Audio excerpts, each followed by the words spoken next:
With the season now being at least a quarter played for several teams at this point, we're now beginning to really get a sense of which newcomers are fitting in with their new squads and which haven't worked out like expected. In this video, we're going to go over 6 players that, thus far, haven't met expectations for various reasons with their new teams. Since, this is maybe a rare type of collab, featuring one of my good friends, Phil, aka Arcade Regiment. Just a heads up that he's going to be taking over for a portion of this.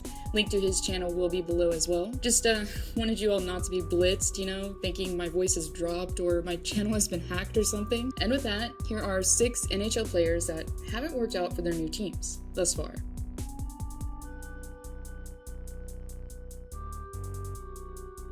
Coming into the season, Tori Krug, after being a defensive anchor for Boston, made his debut as a St. Louis Blue for 2021. The Michigan native, who is known as the main go-to guy for running the Bruins power play, was expected to do the same in the Show Me State. And while he has recorded 9 points in 16 games played, which is still something, the startling fact of it is the fact that only 2 of those thus far have come from the man advantage. Last season, for a little comparison, Krug recorded an astounding 28 points from special teams out of the 49 he had. Therefore, the Blues had to have had higher expectations for Krug bringing him in. Now, obviously, one guy isn't the whole power play, but being a defenseman, as most of us know, his role is to quarterback the unit and distribute to the right guy up front. So, he's definitely a huge part of it, at least. Currently, the Blues are ranked 23rd league-wide on the man advantage, and unfortunately, Craig Berube decided to mix things up while moving Krug down to the second unit while replacing him with Justin Falk. Hopefully for Krug, though, it's just an adjustment period. At least, I'm sure that's what Blues fans are hoping.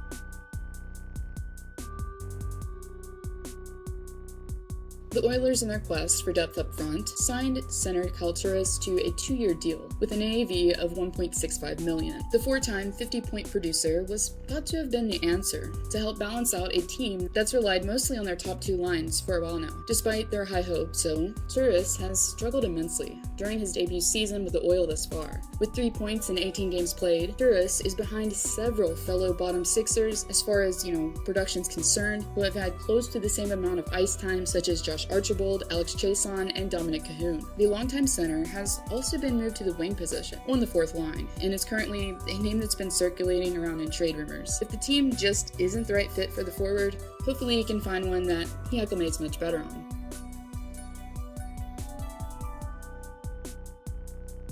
I really put Holtby here not just for his performance thus far, but also for circumstantial reasons, because I think the team as a whole was unknowingly structured to have a top caliber goalie in net at the present time. With Tanev gone and now Nate Schmidt and Quinn Hughes on the back end, the Canucks haven't played with a balance on both ends of the ice like they would have hoped to. Therefore, without a goalie such as Jacob Markstrom in the crease to bail them out, well, Holtby has appeared, in result, to be mediocre in comparison. What was once seen as a lateral move has enabled inconsistency at best, as Holtby is currently sporting a .896 save percentage and a 3.44 goals against average. Holtby's overall tenure in BC hasn't gone as the organization would have hoped thus far. Hopefully, though, with much of the season still left, the netminder can redeem himself.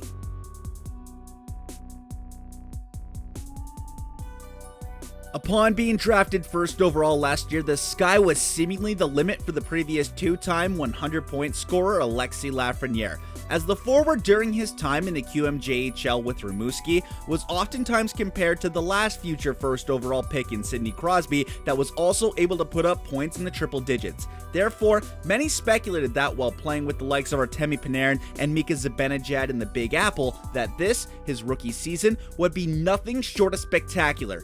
But unfortunately for number 13 thus far, he hasn't quite lived up to the hype that was surrounding him coming in, as Lafreniere has only been able to record a single goal up to this point in 15 games played. The rookie as of late has been less than impressive, unfortunately, than even Jack Hughes in his debut season with the Devils. Hopefully though, as the team improves, so will his numbers as well.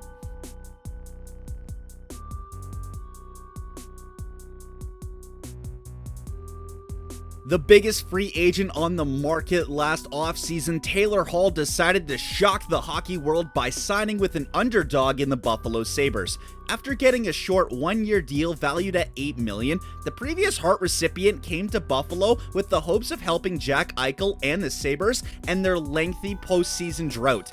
but things so far haven't gone as Hall would have hoped, as the forward has only been able to notch a single goal in 12 games played and has 9 points total. Granted, this team as a whole is struggling, but for such a dynamic offensive force that basically carried the Devils to the playoffs with 96 points in 76 games played, it's hard to believe that Hall is playing his best hockey. But no one has been harder on Hall than himself, as he's admitted that he's disappointed with his season so far, while saying, "It's been a struggle for me personally.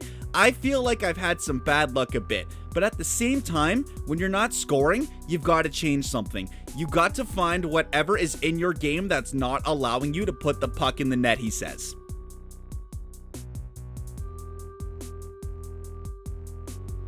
I know, this guy's been talked about a lot lately, but for good reason, as the two-time Stanley Cup champ was thought to have been the answer for a rebuilding Ottawa Senators team. After being given the keys to the crease upon signing a 4-year, $25 million deal, Murray was theoretically going to be the team's #1 guy through and through.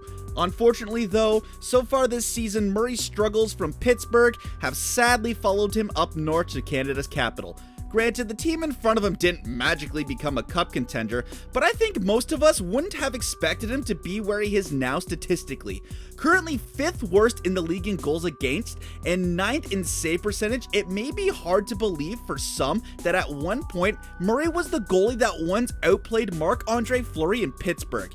After coming into relief for his backup early in the first, Murray surrendered 6 goals in 26 shots against Toronto. For Ottawa, unfortunately, they logically had to have had higher expectations for the previous rookie who changed history in the Steel City.